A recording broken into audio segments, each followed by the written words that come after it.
Des experts estiment que depuis des décennies, les États-Unis ont utilisé leur puissance mondiale pour renverser, influencer ou se mêler ouvertement des politiques de multiples de pays afin de l'adapter à son propre programme géopolitique.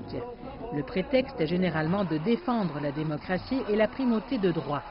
La liste vient de s'allonger avec le Venezuela où une opération y a été menée. Samedi, l'Associated Press a rapporté que la diplomatie secrète était à l'origine de l'annonce soudaine par les États-Unis et la coalition de pays d'Amérique latine soutenant le leader de l'opposition, Juan Guaidó, en tant que président par intérim du Venezuela. Selon un rapport, à la mi-décembre dernier, Juan Guaidó se serait tranquillement rendu à Washington, en Colombie et au Brésil pour informer les responsables de la stratégie de l'opposition en matière de manifestations de masse, qui devrait coïncider avec l'assermentation prévue de Nicolás Maduro, le 10 janvier. Le rapport indique en outre qu'il a quitté le Venezuela par la frontière anarchique avec la Colombie afin de ne pas éveiller les soupçons des agents de l'immigration. Il cite également un responsable américain qui a déclaré que les intermédiaires étaient utilisés pour transmettre des messages aux assistants de Juan Guaidó. Fait intéressant, un jour avant que Juan Guaidó se déclare lui-même président par intérim, le vice-président américain Mike Pence a publié une vidéo sur Twitter dans laquelle il s'adressait directement au peuple vénézuélien, déclarant le soutien indéfectible des États-Unis.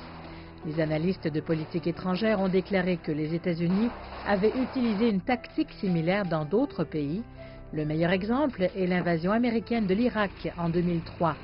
Le président américain de l'époque, George W. Bush, avait alors affirmé que le dirigeant irakien Saddam Hussein possédait des armes de destruction massive et qu'une intervention militaire était nécessaire.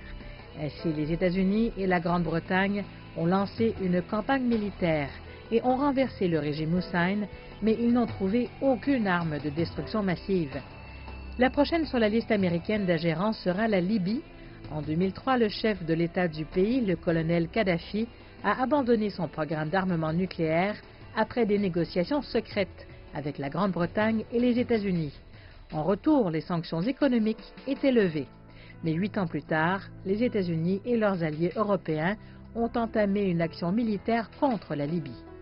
De nombreux experts affirment que l'ingérence fait partie intégrante de la politique étrangère des États-Unis et qu'il s'ensuit une stratégie claire de lutte contre les régimes anti-américains soutenant des gouvernements amis.